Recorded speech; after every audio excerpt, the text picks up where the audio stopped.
Meus irmãos e minhas irmãs, nesse quarto domingo desse tempo comum, na verdade, nesse quinto domingo do tempo comum, nós vemos o relato de duas vocações. A vocação de Isaías e a vocação de Simão Pedro, o nosso primeiro Papa. E existem nesses dois relatos de vocação algo que é parecido, tanto no livro de Isaías como no Evangelho de Lucas. No livro de Isaías nós temos Isaías diante da glória, e ele fica espantado diante dessa glória, tanto que ele considera que vai morrer, porque ele diz: como eu posso viver depois de ter visto tudo o que eu vi? Ele diz: ai de mim, estou perdido, sou apenas um homem de lábios impuros, afasta-te de mim, Senhor. Mas esse Senhor, através de um anjo, tira uma brasa do altar e purifica a boca de Isaías. E há uma pergunta: quem eu vou enviar para anunciar a todas as pessoas? O profeta levanta a mão e diz: eu vou, envia-me. Na vocação de Pedro, a mesma coisa. Jesus está diante de Pedro, Jesus, o céu feito homem. E Pedro, diante desse céu, diante desse milagre que ele vê, essa pescaria, ele havia trabalhado a noite inteira e não pescou nada. Ao ouvir a palavra de Jesus, ele pesca tamanha quantidade de peixes que a sua barca quase que afunda. Ou seja, esse mesmo Pedro, diante desse milagre, faz o que Isaías fez, se ajoelha no chão e diz: Senhor, afasta-te de mim, porque sou um pecador. Mas, na hora que Jesus se despede dele, repete a mesma palavra para Pedro que repetiu para Isaías: a partir de agora, você será pescador de homens. O que isso tem a ver conosco? Porque são duas histórias de vocação. Mas isso ensina para a gente que Deus, ele nos chama não por aquilo que nós somos. Se Deus fosse chamar a gente por aquilo que nós somos, estávamos perdidos. E se Deus quisesse pessoas mais santas do que nós, Ele criaria essas pessoas das pedras que estão aí na rua. Ele mesmo disse isso no Evangelho: se eu quisesse pessoas santas, eu as criaria da pedra. Jesus, ele chama a mim e a você, não para trabalhar no reino. O mais importante é isso. Jesus não chama a gente para trabalhar no seu reino. Jesus chama a gente para estar com Ele. Jesus, Ele rouba o nosso coração. Ele rouba aquilo de mais precioso que nós temos sem a gente perceber. Vejam que bonito isso. E rouba porque Ele quer transformar a riqueza que nós temos em algo muito maior. Ele quer que essa riqueza não pertença apenas a mim e a você. Ele quer que essa riqueza pertença à igreja. Tanto o profeta Isaías como Pedro, eles não são chamados para poder cultivar o reino dentro de si mesmos. Eles são chamados para poder cultivar o reino nos irmãos. Quem eu vou enviar? Isaías diz: me envia. Quem que eu vou mandar para pescar? Homens. Pedro, através dessa palavra de Jesus, também se oferece: eu vou. E abandonando tudo, vai atrás de Jesus. O que aconteceu com essas pessoas? Que nós podemos nos perguntar. A vida de Isaías foi um inferno. A vida de Pedro foi um inferno. Por quê? Porque o mundo não aceita Cristo. E isto desde o início dos tempos. O mundo não aceita Jesus, porque Jesus, ele rouba o nosso coração. Ele não aceita ficar com metade de nós, ele não aceita ficar com metade daquilo que nós somos, ele nos quer por inteiro. Por isso que Santo Inácio de Loyola diz: com Cristo a gente não negocia, ou você dá tudo ou você não dá nada. Por isso que nós não podemos viver uma vocação de cristãos vivendo com um pé no céu e um pé no inferno. Não pode. É inconcebível. Porque o próprio Jesus diz: vocês não podem servir a dois senhores. O nosso coração não pode estar dividido. O nosso coração tem que estar o quê? Íntegro. Percebem? Por isso que a gente não pode colocar nada desse mundo acima de Jesus. E aí vem a grande sacada do Cântico dos Cânticos, né? Se você pega lá o Cântico dos Cânticos, se eu não me engano, no capítulo 7, ele diz: Senhor, toma o meu coração indiviso, porque eu só quero amar a Ti. Isso funciona para tudo. Se nós quisermos amar tudo, nós não vamos amar nada. Se nós quisermos fazer tudo, nós não vamos fazer nada. Eu preciso escolher, e quando eu escolho dar um sim, consequentemente eu estou dando um monte de nãos. Eu, quando fui padre, me ordenei padre, eu disse sim a ser padre. Mas eu disse não a ter uma vida só para mim, eu disse não a ter uma vida tranquila, eu disse não a ter uma vida junto com os outros. Quando você se casa, você diz não para um monte de coisas. Você diz não para uma vida de solteiro, você diz não para uma vida sem responsabilidade, você diz não para um monte de sonhos que você tem, porque você assume a sua mulher, o seu esposo e os seus filhos. Só que nós não queremos dizer não, a gente quer dizer sim, sim, sim, sim. E não funciona isso. Tanto não funciona que Pedro, ele teve que dizer sim a Jesus. E quando ele disse sim a Jesus, ele também disse sim ao modo como ele ia morrer. Morreu por Cristo. Os santos, quando dizem sim para Jesus, eles já dizem o sim para um monte de coisas, mas dizem não também para um monte de coisas. Mas o que deve estar no nosso coração?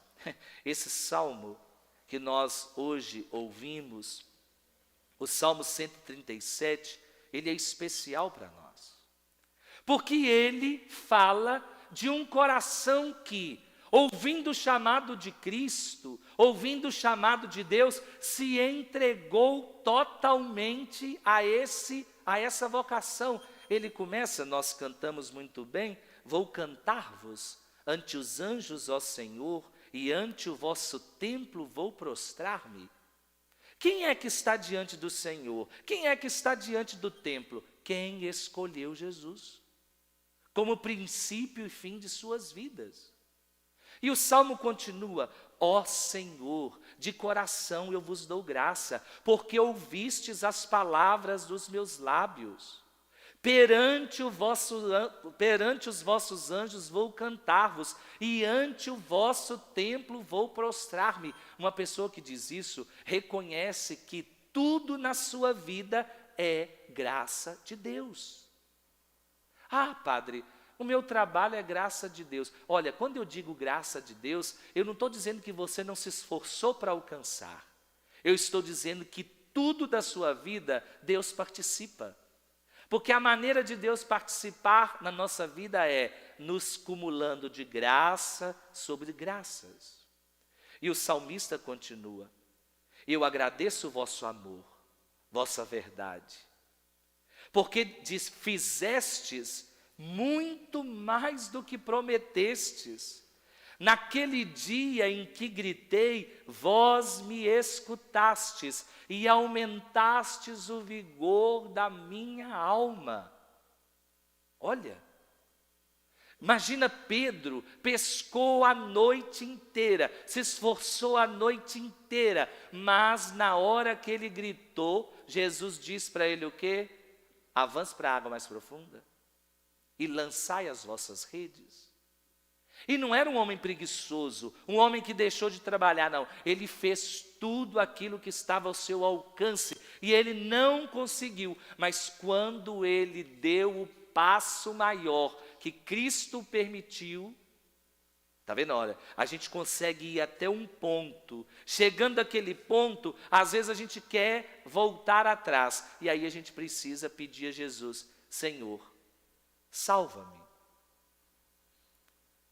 E aí o salmista nos diz, aquele dia em que gritei, vós me escutastes e aumentastes o vigor da minha alma. Quantos de nós estamos desanimados? Quantos de nós estamos acabrunhados por um monte de coisa, um monte de incertezas?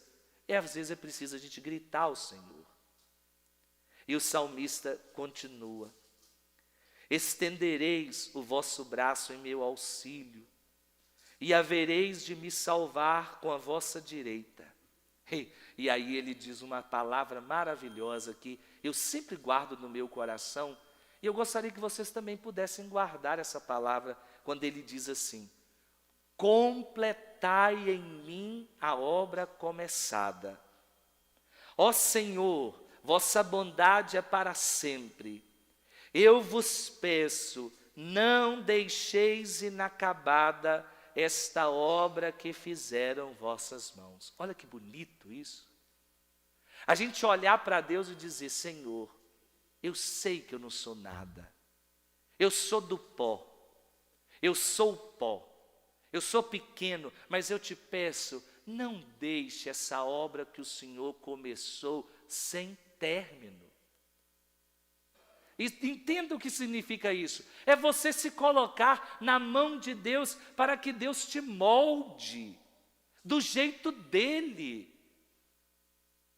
Não deixar esta obra inacabada significa eu comecei junto com Deus.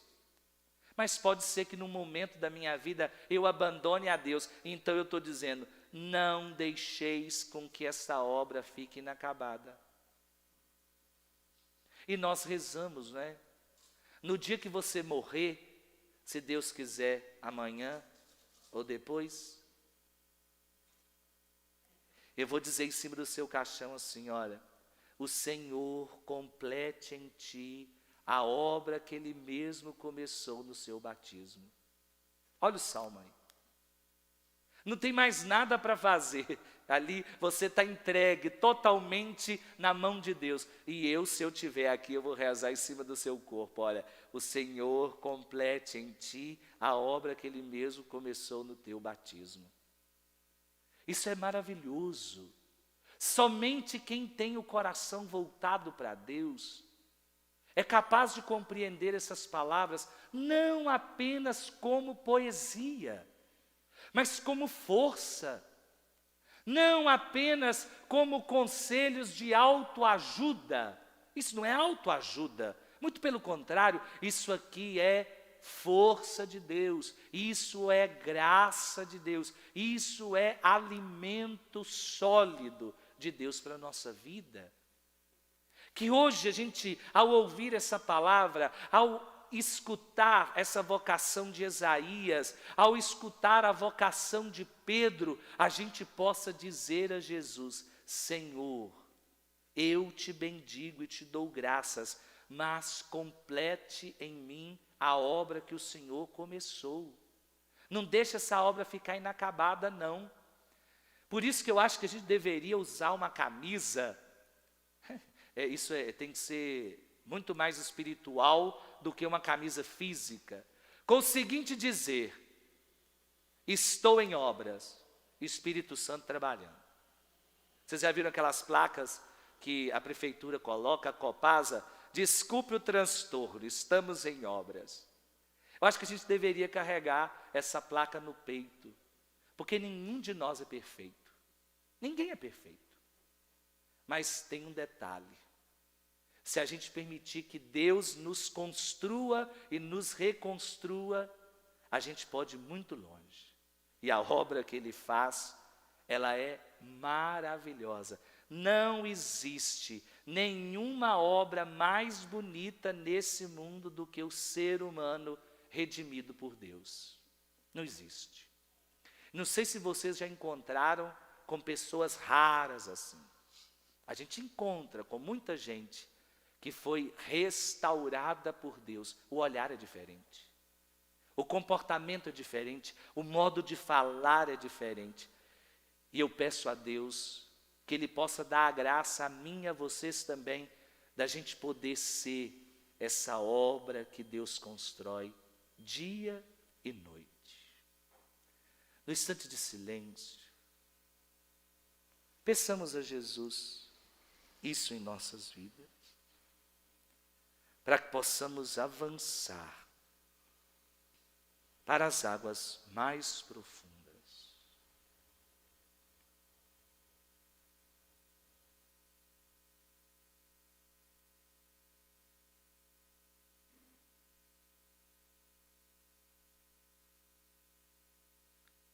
Avancem para as águas mais profundas. Avancem para as águas mais profundas.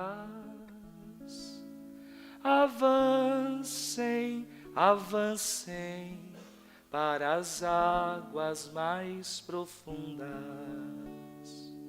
Você que recebeu o batismo, você que quer seguir a Jesus, você tem que ser firme no remo, sem medo de riscos, contando somente com a bênção de Deus. Tem de enfrentar as borrascas, fracassos e julgos, para não se afogar. Avancem para as águas mais profundas. Avancem para as águas mais profundas. Avancem, avancem para as águas mais profundas. Preste atenção. Você que recebeu o batismo, você que quer seguir a Jesus, você tem que ser firme no remo, sem medo de riscos, contando somente com a graça de Deus. Tem de enfrentar as borrascas, fracassos e julgos, para não se afogar. Cantemos. Avancem para as águas mais profundas. Avancem para as águas mais profundas. Avancem, avancem para as águas mais profundas.